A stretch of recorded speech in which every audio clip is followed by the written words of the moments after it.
Yeah, this is DJ Face Off, and you have now reached Money Marv, the podcast show. Y'all know, right? Get familiar. Money Marv. Hey everyone, this is Doll Dancer. Right now, I'm tuning into the Money Marv podcast. What's up, guys? My name's Jolie, and you're now tuning into Strong Island's finest, the Money Marv Report. Let's get it. This is Moshe Beats. You are now tuning in to Strong Island's finest, the Money Marv Report. Yeah. Yo, this is Nick West. Right now, you are tuned into the Money Marv Report. This is Maya the Bee, and right now I'm rocking out on the Money Marv Report. What up, y'all?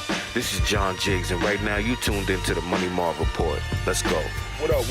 This your boy M.O.U.F. Move over, you finish one part Monopoly. You are now tuned into the Money Marv Report.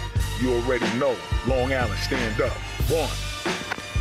Yo, this F.I., a.k.a. Revenge of the Poor Child from the Valley Boys. Right now, you're tuned in to Money Marv Report. Don't touch that dial, you heard?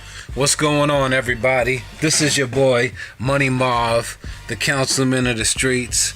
This is another episode of the Sunday Night Culture Talk Show. My guest tonight on the calling on the hotline, on the check-in, will be super producer Solar from 7 Gram Records, affiliated with Guru. For those who don't know, Guru from Starr, and I'm definitely looking forward to that. This might be Solar. I don't know what's going on with that. Might be Solar calling in, not too sure, so give me 1 second. We don't know who's gonna. I don't know who's calling in, but this should be definitely a great interview. Very getting the scoop on all this and all that other stuff. So right now, I'm definitely waiting for Solar to call in, and we definitely gonna lock in my G. So waiting for super producer Solar to call in. He just hit me, so I'll be expecting this call any second, folks. Once again, everybody, thanks for tuning in to the Money Marv Report show. This is the Money Marv Report tonight, and I got a special guest calling in on the checking in on the hotline.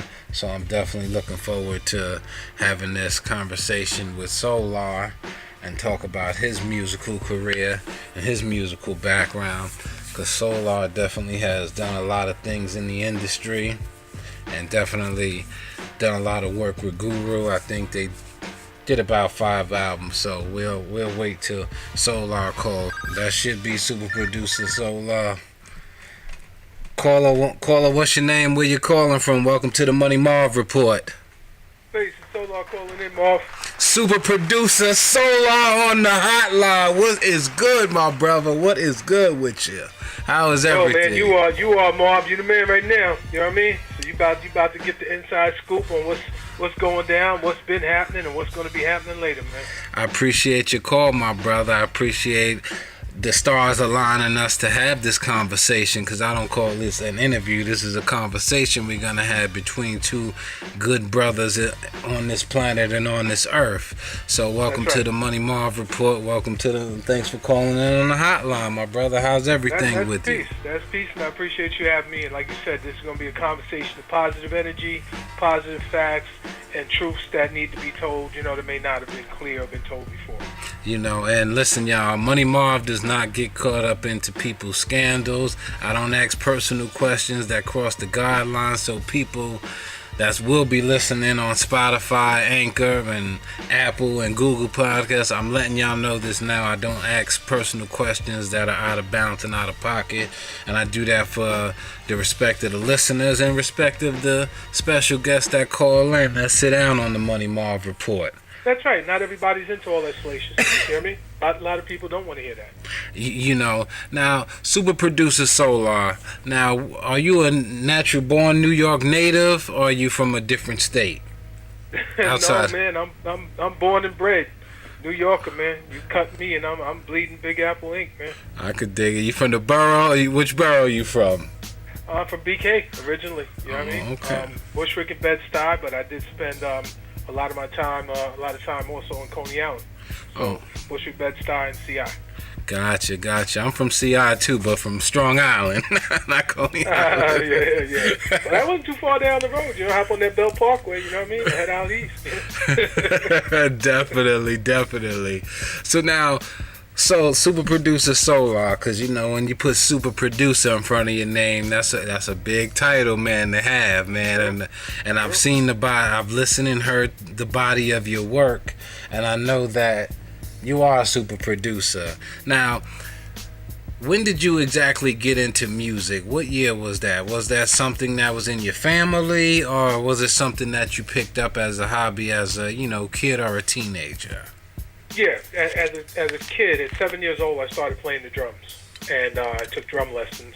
Matter of fact, I used to travel from Bushwick to Kings Highway in Brooklyn to take drum lessons.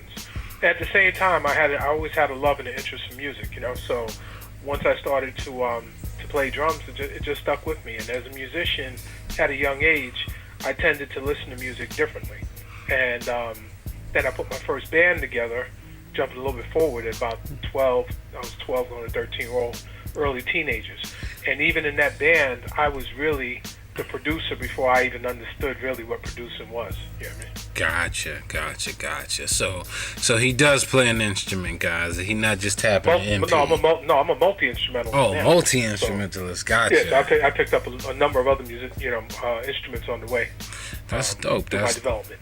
Nah, that's cool. I like that. I don't hear that very much, And as I was when you look at Jazz and Taz, and you look at the lineup of jazz musicians on the record, you have to be able to talk that language for them to respect you. And even the concerts that we did around the world, we did concerts from full orchestras to us traveling, with a 10-piece band, the $7,000 players, and then we had a stripped down version of the $7,000 players. So whenever me and Groove was on tour, very rarely did we do just a DJ set. We always had musicians in a band or an orchestra. That's dope. Now, did you guys ever work with the Roots? Yeah. That's cool. That was just a question I wanted to ask, because as you said all that about having a band. And it was interesting, because when me and Groove was just starting out, we was hanging out in the clubs. We used to really hit a lot of the parties that Quest used to DJ here in New York. You know what I mean? Yeah. So we knew that dude. Yeah, they rocked on Jazz and Taz 3. So they were good brothers, and I had two artists that was on $7,000 records, K-Born and High Power. They were from that same Philly community, you know what I mean? So they knew all these dudes, Black Thought and all these dudes. Gotcha. Now, when did super producer Solar actually cut his first major record that took off? What's interesting is I had, a fairly rich independent career. And the first record, my first major release, was on EMI Records, or EMI France, which was an international release. So Guru always found that interesting that, I kind of took off in Europe. At the same time I was doing things here in the States independently, I was doing things in Europe on a major level, but I was doing some things here with Us Three, which was a jazz hip-hop group from the 90s that were very popular. They had a big hit with the Herbie Hancock sample, Cantaloupe.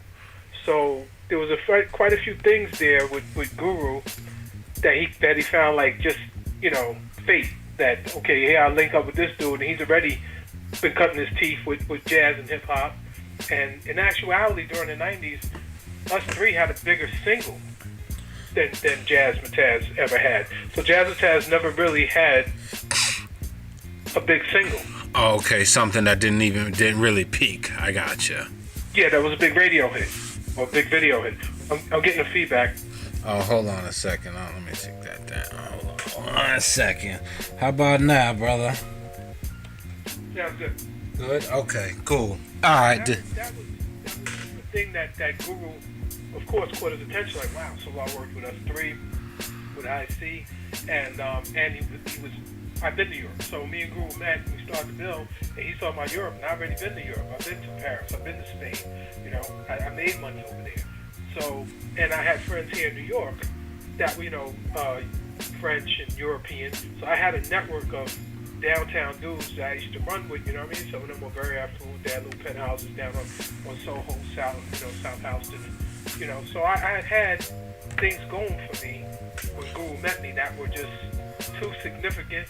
And if you believe in coincidences, you know, it's like, wow, okay, this dude, he's coming with a lot of different things to the table that most of these dudes who I'm coming in contact with, they don't got all this going on, and they're looking to me for me to put them on, where Solar's coming with a lot of things, you know, already in the mix. You know what I mean? Definitely. I got you. And what he's saying, folks, is that he was popping before he met Guru, folks. That's what I'm saying. I'm saying that for him. Yeah, on a very integral level. Like I worked with at that time I worked with the Bushwhackers from Flatbush. I also worked with the Dead Prez when they first came over, when they first got their deal with Loud Records. You know, so yeah, I was doing my thing, and I had an independent label. So back in the mid '90s, you could sell independently. You could do 50,000 copies. You know what I mean?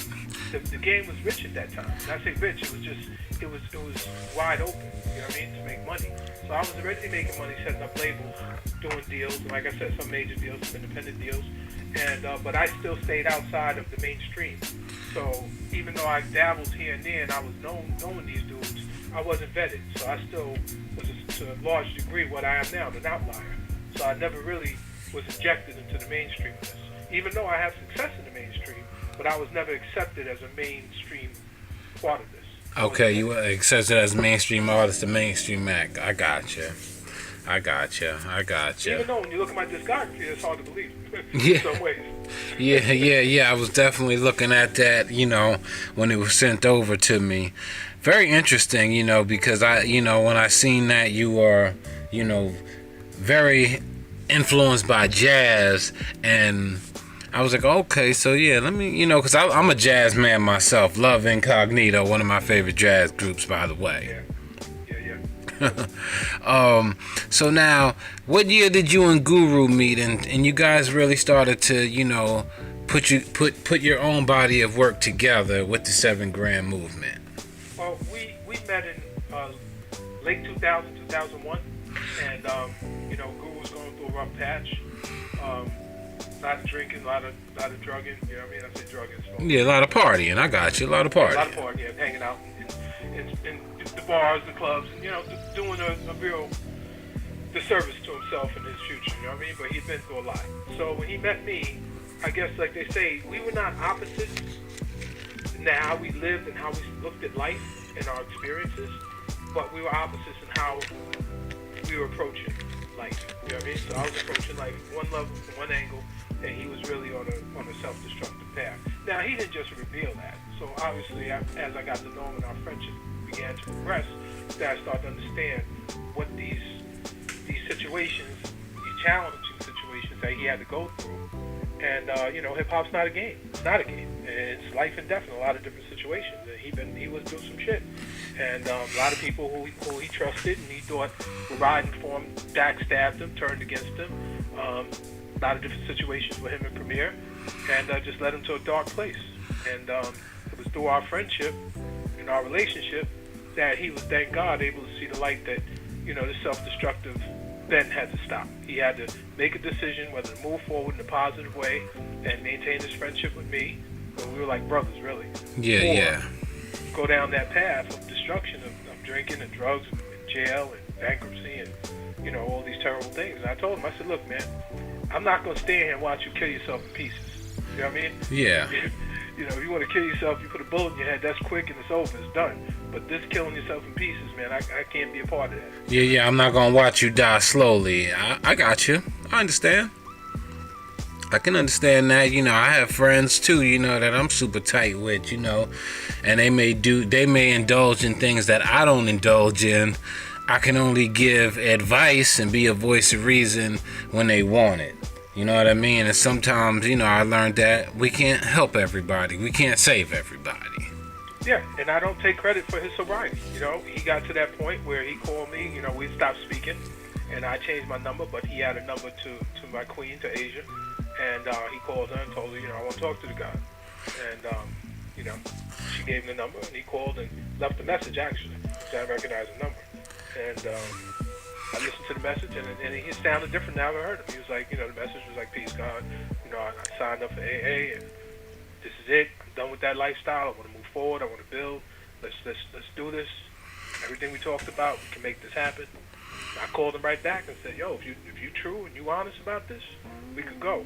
And to his testament, I never seen him take a drink again. Now, I applaud that brother, man, for that. Definitely. That's big right there. So now, how long have you been involved in the 5% Nation, Nation of Gods and Earth? Well, I don't want to jump ahead, but, I got a book out. And Okay. Yeah, we was going to get into the book. Yeah, I really go into it, because it's a long and interactive story, man, because in the book I talk about the movie The Warriors. One of those characters in The Warriors was based on me. So when I was growing up in Coney Island, I was involved with, they called it gangs, but it wasn't as much a gang as a sociality of situations. So you had the homicides and you had the 7 Immortals. And, I was one of those. My pops was a member of the 7 Immortals. Really? Yeah, wow. My we're going to have to talk when we get off the phone. Yeah. My pops and then was... they became, the homicide Immortals, you know what I mean? Yeah. The homicides, rather, yeah. So one of those characters was based on me and my relationship. I was the baby in the gang. You know what I mean? Oh, okay. So from there, and like I said, it's really hard to say it was a gang in the sense of what people think gangs are. But I go into it in the book and I explain it, and then from there, I started to come in. I got older, obviously, and started to meet gods.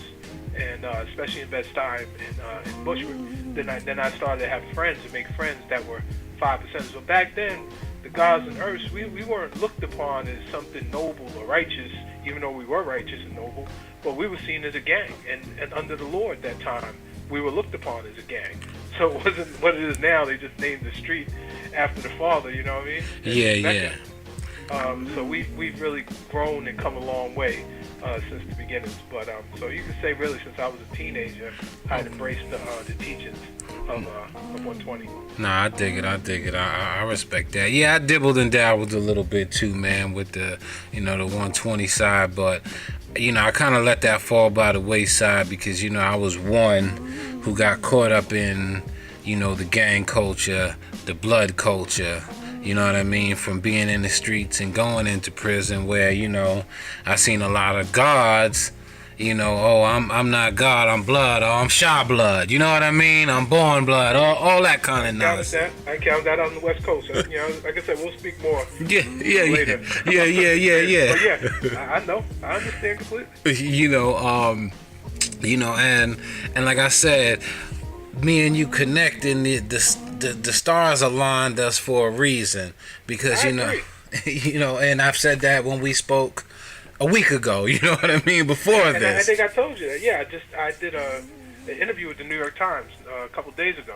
Oh, and, congratulations, big up on that. Yeah, I mean, it's but it's not the same as this.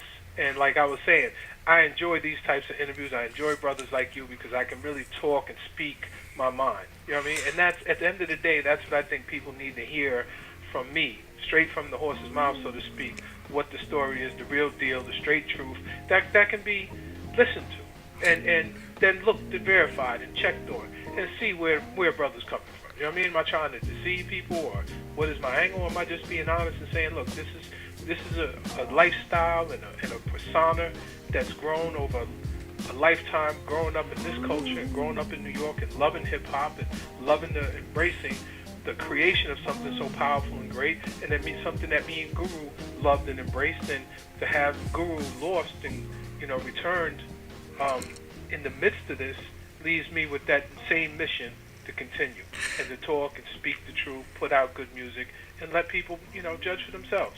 Like I said, there's always been that element of hip-hop. You can't remove it. It's not always been, it's never been about good guys. You know what I mean? So there's a lot of cloudy and murkiness out there, and that, man, hip-hop has always been based on the street and the involvement of street culture into a movement and a music and then a worldwide culture. Yeah, and hip-hop is a way of life as well.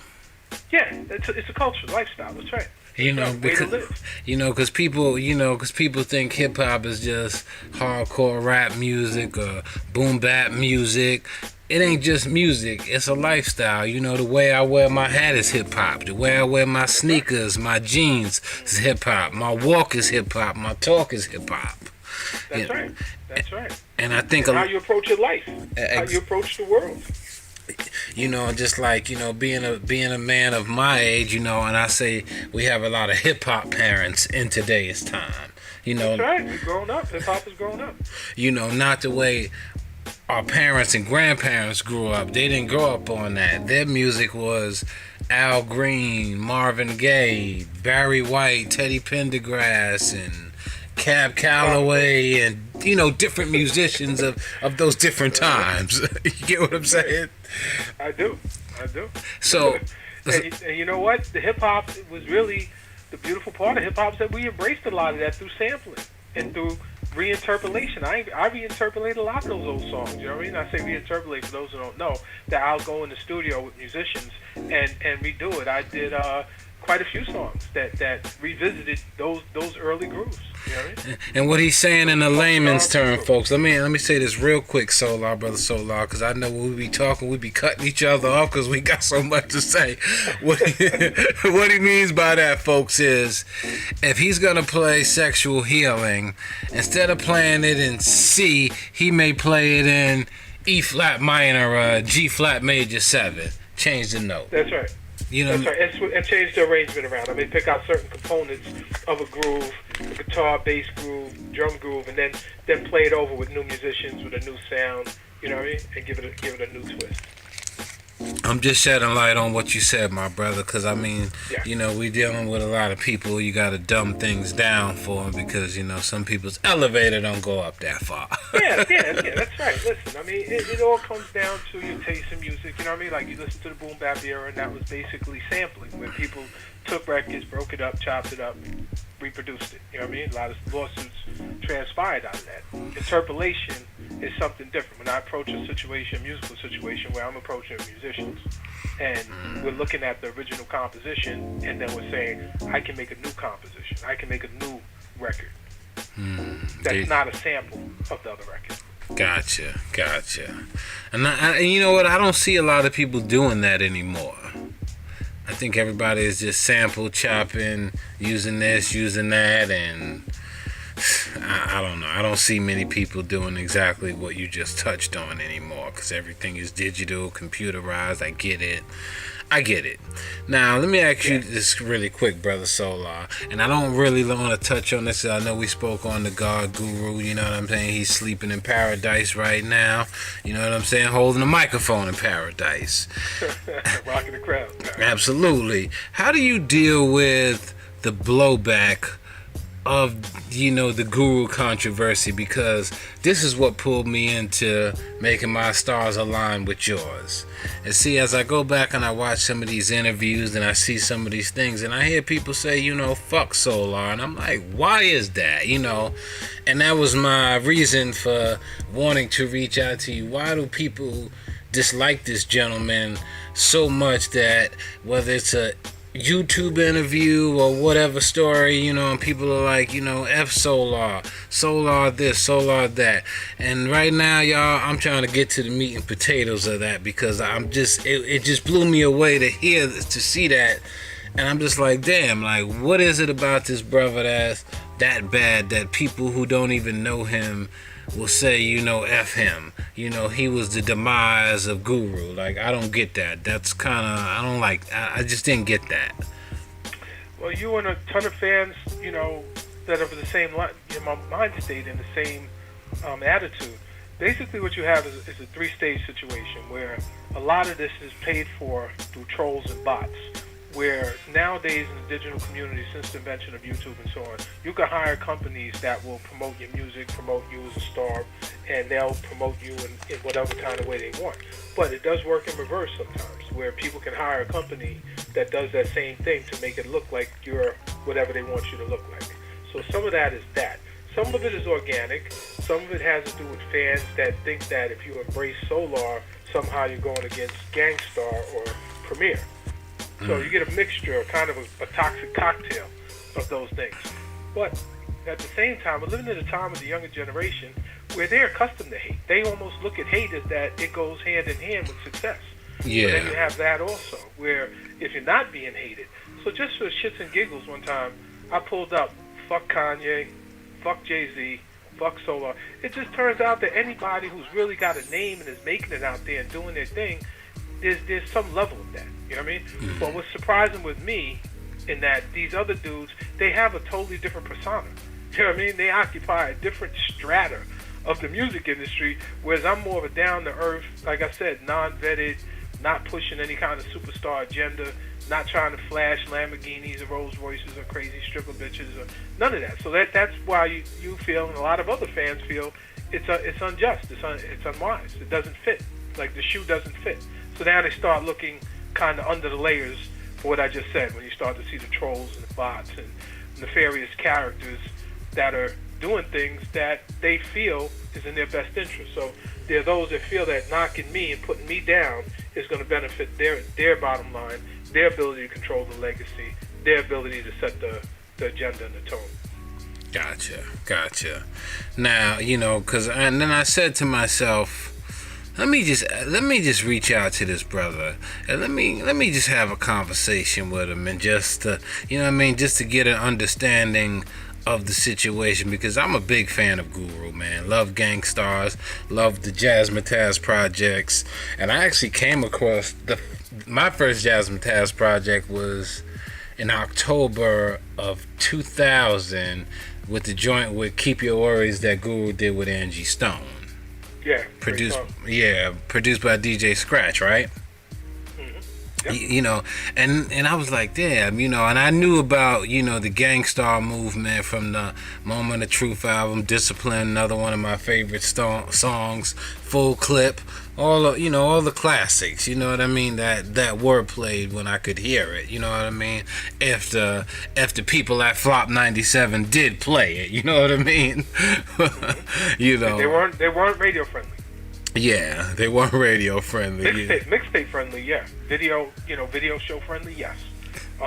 Radio friendly, no. Premiere sound was not embraced by radio programmers. And just so, like I said, as I started to look, into some of these things, and I used to be like, damn, like, what is this like? And I said, I'm gonna reach out to this brother one day. And I'm gonna have a conversation with him, and I'll see if he would come on the Money Marv Report and talk with Money Marv, the councilman of the streets, because I am the streets. When you look at the interviews, and there's tons of them on YouTube.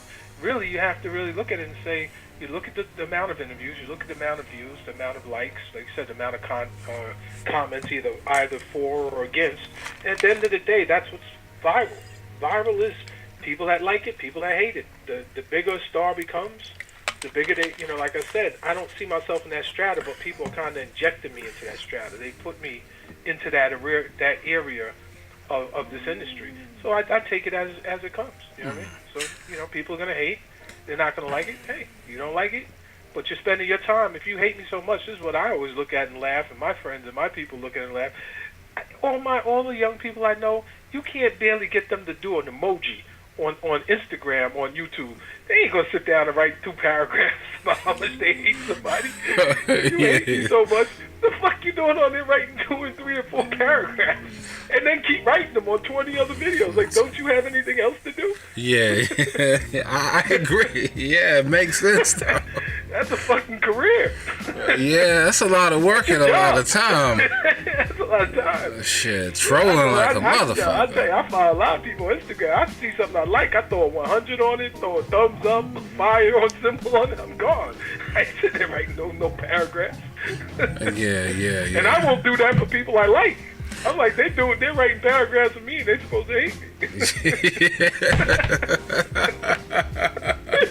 Yeah, it makes sense though. Yeah. I'm laughing about it, but it's true though. You're right. Yeah. I guarantee you, anybody listening to this interview are laughing right along with you, saying, you know what, he's damn right. Ain't nobody writing no paragraphs. But you don't do that for your cousin. For your cousin, Raheem. Like, it's his birthday. You're like, happy birthday, my dude. You ain't saying like, man, I know you forever. And I loved you. And we used to go back. Ain't nobody writing no paragraphs. Yeah, not in this day and age. Everything is pretty much like that alone tells you something funny's going on right there. Yeah, definitely, my brother. I agree with you, man. Like, I'm laughing my ass off because, yeah, it makes sense. Yeah, it makes sense.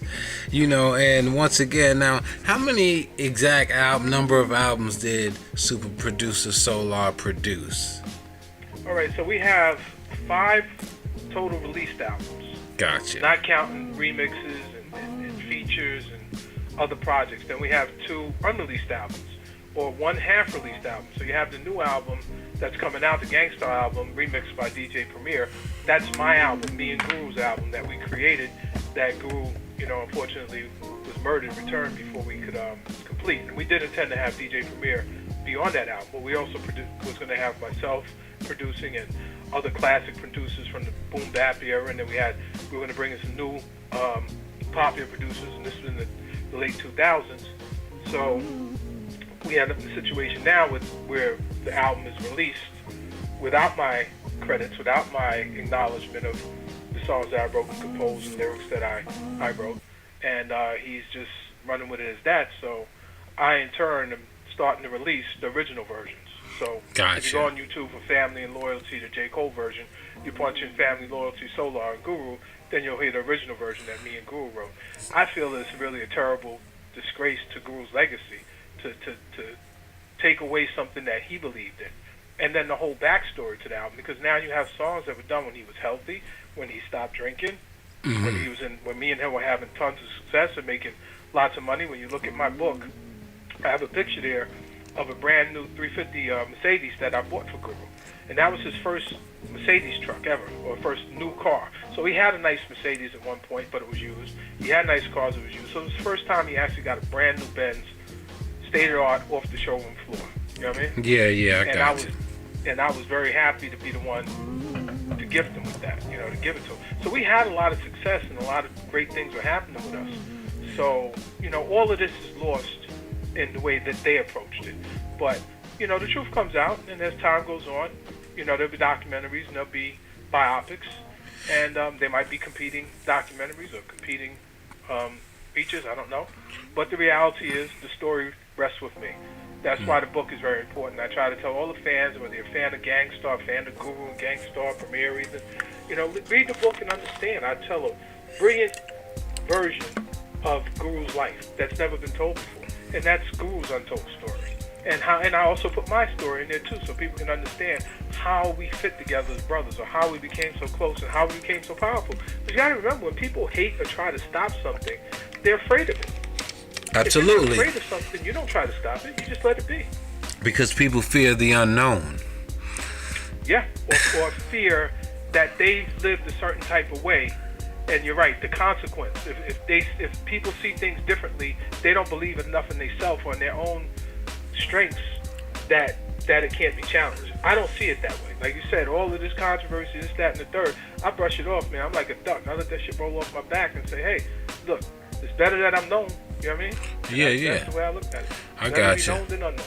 I feel you. My profession, people listen to the music. Like now, if you look at streaming numbers from Jazz and Taz Volume 4, last year it outstreamed all of the Gangstar catalog. Not combined, but the biggest streaming Gangstar record, Jazz and Taz Volume 4, outstreamed it. Wow. So there are tons of fans out there that love to listen to the music, that believed in the music, that are, and it's organic. I'm not going to just jump up and buy 2 million, 5 million views on my YouTube videos. I don't believe in that. So when you look at my numbers, like the videos that have 1 million, those are a real million. So when you look at my videos where there's 15,000, those are real 15,000 views. So when you look at my channel, you see 2,000 subscribers, those are real people. Yeah, definitely. I feel you, because folks, you can buy fans and you can buy views and streams and all that other shit. This little Nas X dude jumped out of nowhere to 129 million, and then threw that whole homosexual hip hop thing into the mix, and that was always taboo in this game. You know what I mean? And, listen. Some of these things is just according to marketing and promotion. And for me, like you said, I'm from the old school. I just try to keep it real. Let the fan base be real. Go on my Facebook, go on my pages, my YouTube, and everything is real. These are people that watch the video. So if you see 300,000, that's 300,000 that watch the video. And I agree with you. And I was saying this to someone on my Thursday night show, my Artist Spotlight show. And I was telling this particular female MC that, I don't think social media should define my talent or my ability. You know what I mean? Just because you have 5,000 Facebook friends and you got 13 million Instagram followers, shit, Ellen DeGeneres has the most Instagram followers, and most of them are all fake people following. So that tells you something right there. But I think that the labels and the corporations look at, well, how many followers you got on Facebook? How many you got on Twitter? Yeah. Manipulated. And Money Marv, the Money Marv brand is not controlled by a machine. I don't really care if it takes me a year to get 1,000 views. I'm cool with that. You get what I'm saying? And that goes right back to the history of hip-hop, Marv, and I commend you. You know what I mean? I salute you, brother, because hip-hop at the beginning was all about keeping it real. Who was checking for you and who wasn't? That's what the root of hip-hop was, exactly that. You had to get a buzz in the street. You know what I mean? Motherfuckers had to dig your shit in the street. You had to get spins. People had to go and cop your vinyl. DJs had to spin it. You know what I mean? You had to definitely, pay a little play here or there, but nothing to the extent that we're seeing now. So now you just see a dude go from 0 to 1,000,000 miles an hour, and there's no explanation between the 0 and 1,000,000. How did he go from nowhere to there? What happened in the middle? At least when hip-hop started, like Guru and Gangstar, myself, and you, and when you was coming up, you seen things happen in stages. Absolutely. And and I came into the music industry when the digital era came in. You get what I'm saying? Where it was more independent distribution companies coming out with digital distribution. You get what I'm saying? So, and then I was learning, and I had to learn the business. Like, wait a minute, hold up, wait a minute. You got all these companies, but you still have to do the work. We'll put it on CD Baby, or I don't know what else is out there now. And TuneCore. Yeah, TuneCore and X, X, Y, and Z, but you still have to promote the shit yourself. They're just uploading it to their site, and they're still getting a tax write-off for it. You know what I mean? For Build their model. Yeah. And then I started to realize that, like, the mixtapes, people are calling mixtapes albums, and I'm like, mixtape an album?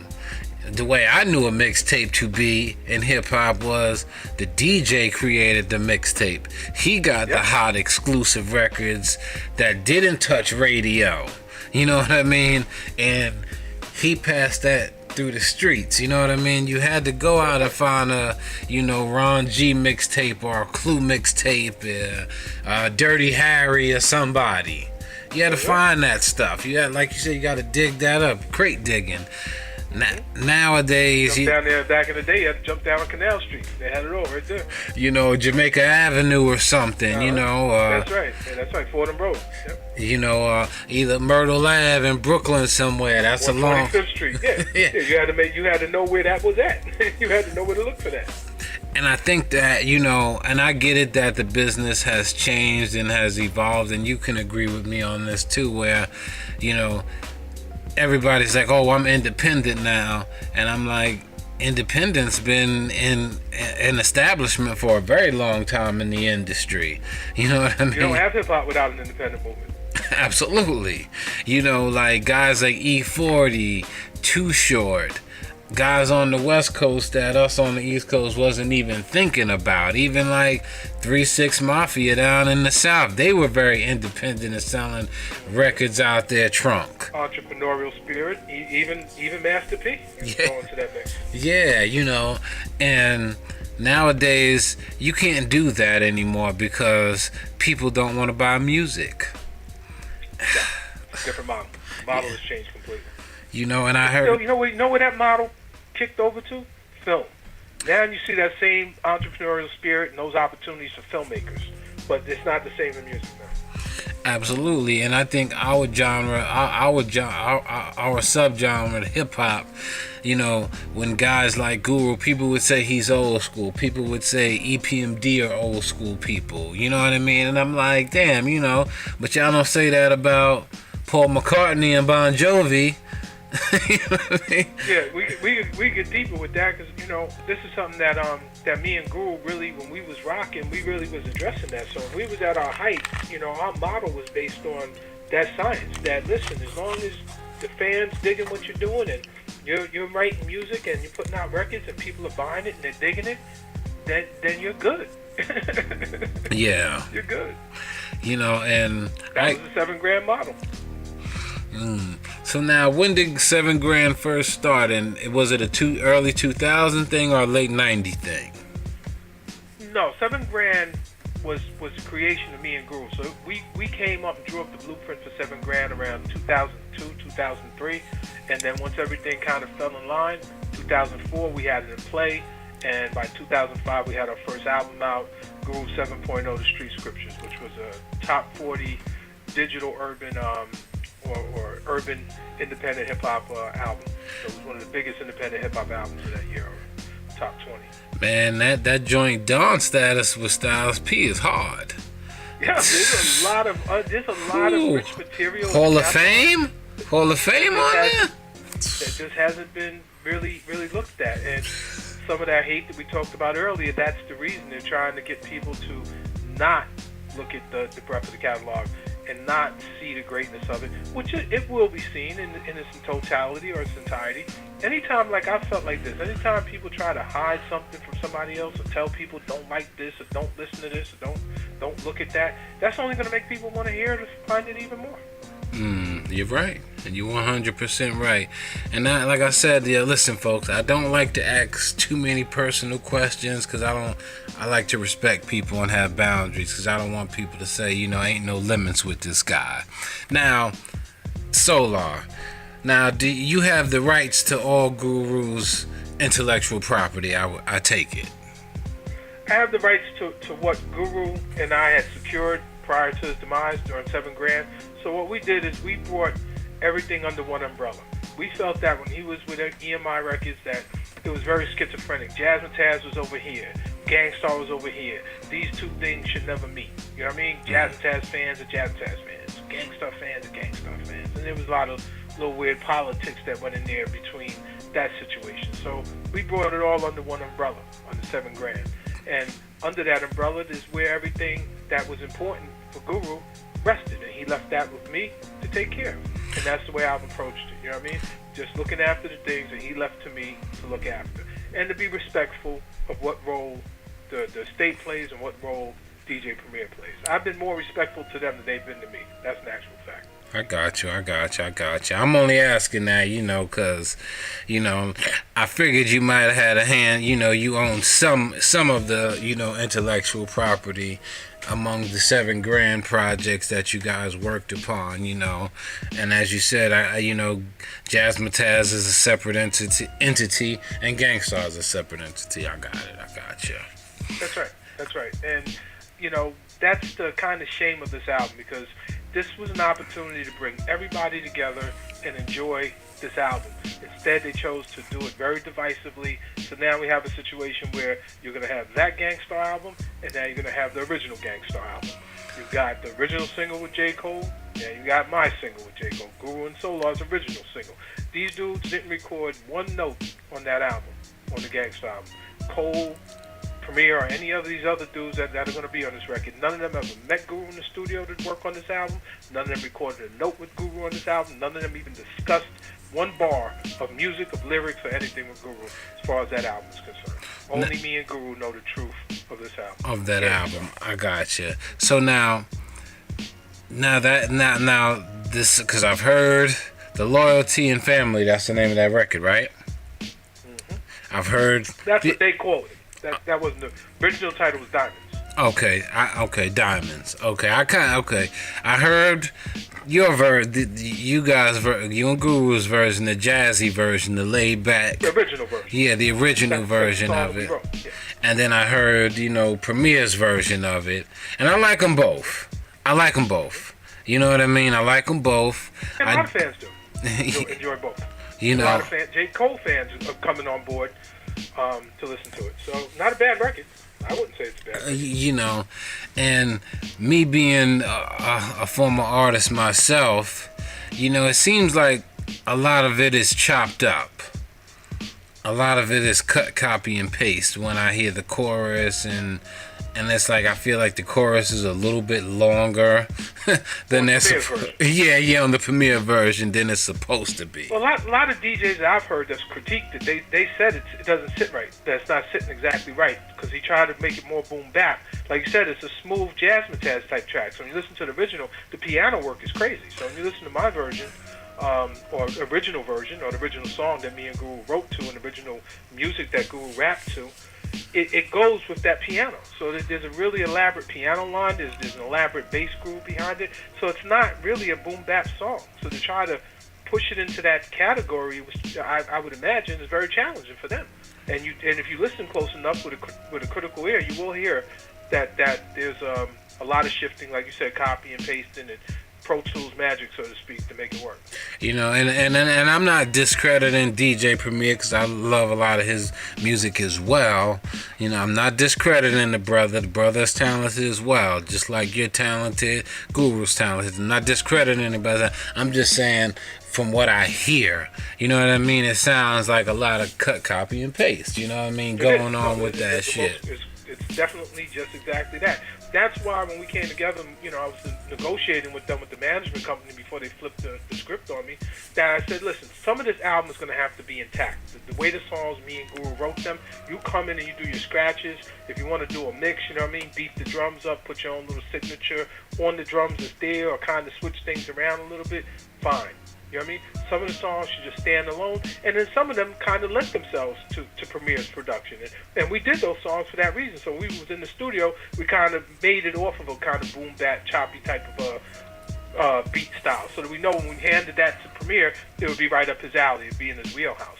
But they just took all of that, you know, what Guru wanted, what the true history of the album is, and what we believe the fans wanted, and put their own will in there and just bypass it. So now it's going to have to be, like I said, the fans will hear their version. That's what they really are. Yeah, remixes. It's not even a version. Yeah. They're going to hear their remixes, and then my original album, Guru's original album, will be released. And it's also going to be released with a video, me describing what me and Guru were in the studios doing. I'm going to show lyric sheets of Guru's handwritten lyrics of how, you know, the songs were coming about in the studio. So it's going to really be a good look to the real history, and hopefully they'll just relent and fall back and allow me to do that, because this idea of telling fans that it was 16 years in the coming is fucking nonsense.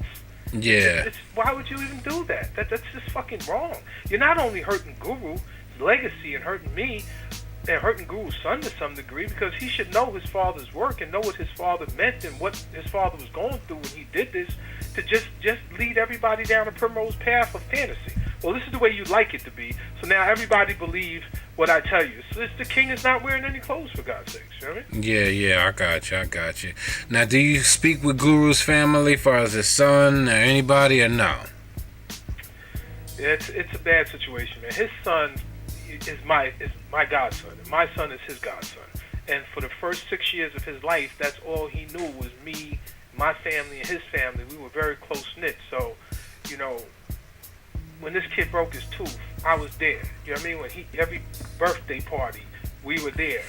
Vice versa, went to amusement parks. I mean, we just spent, whenever we weren't on the road, we were with our sons doing shit. And this baby mama situation, with Premier and them, they decided to sever that relationship between me and the son.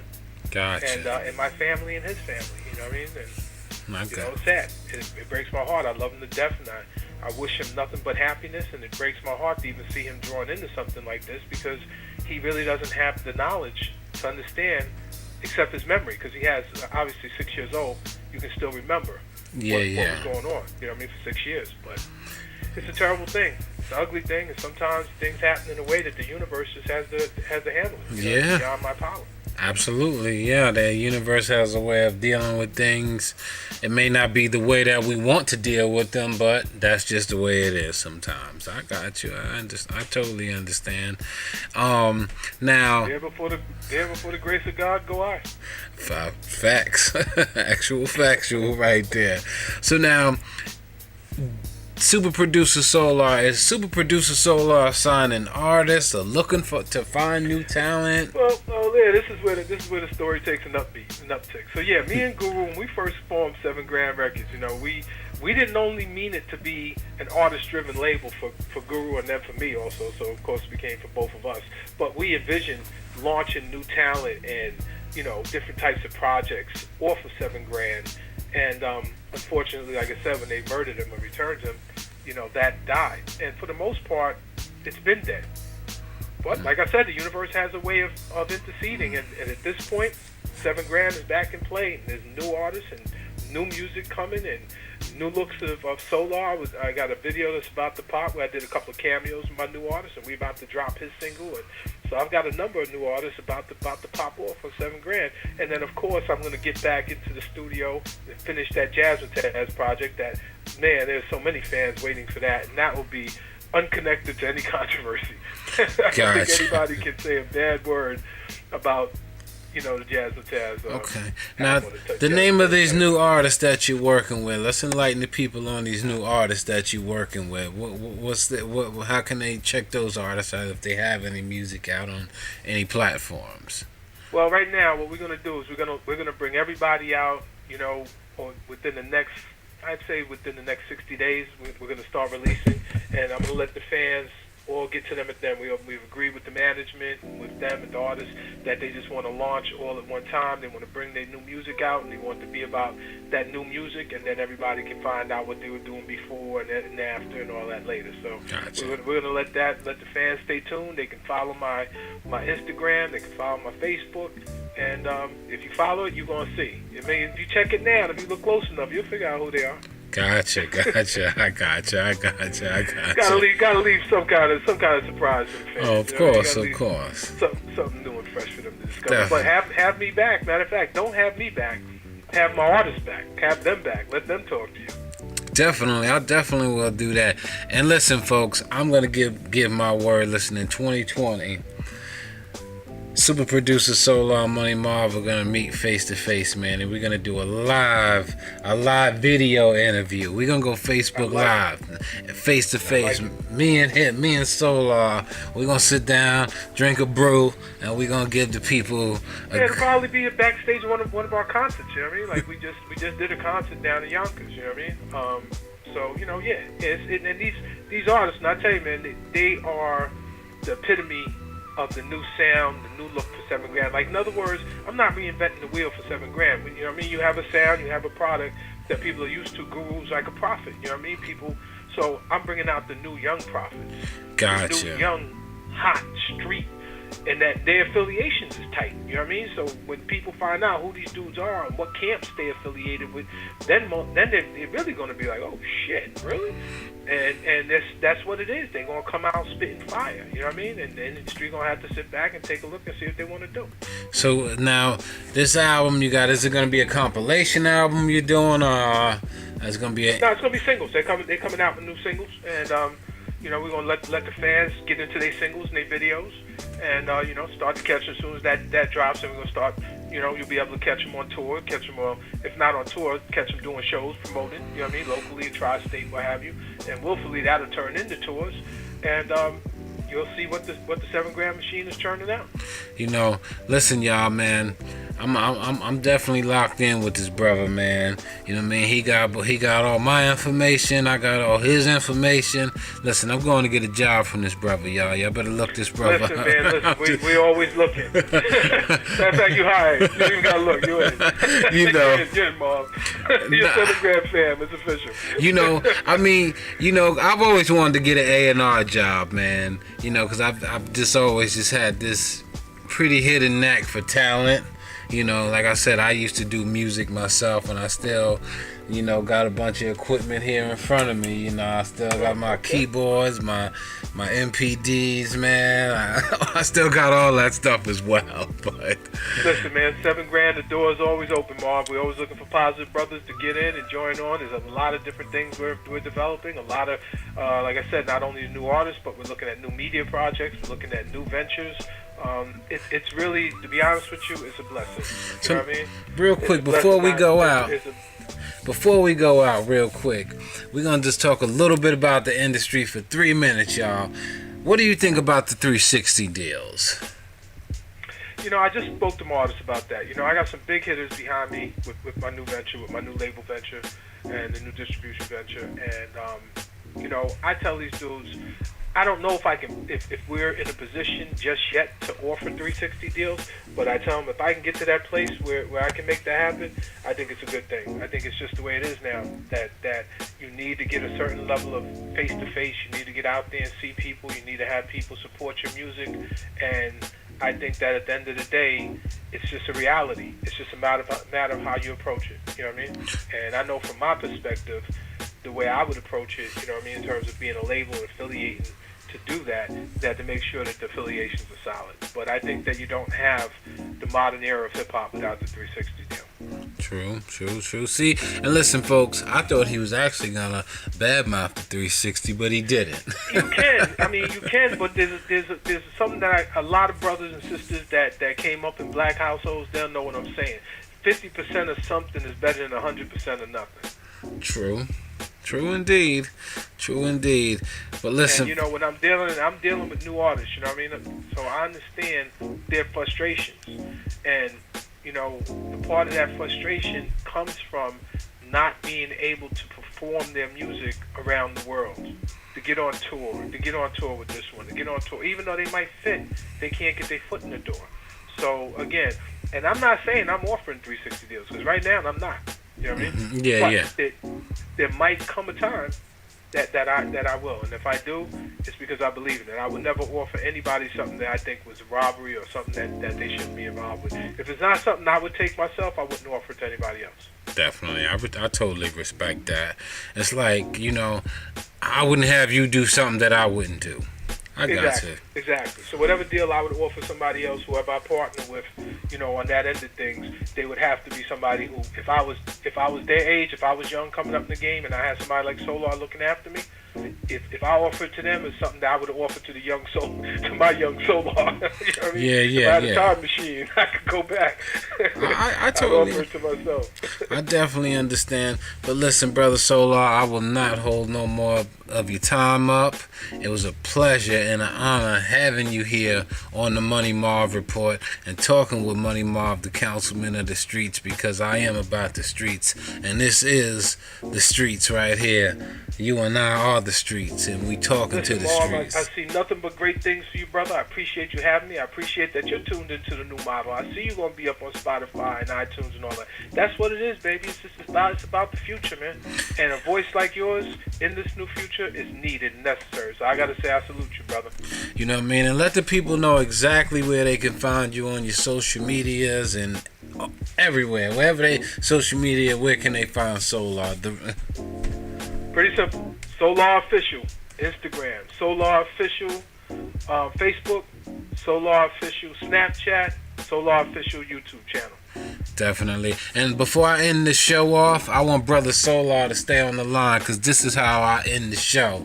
This is my quote of the day, my quote of the night. So, folks, please,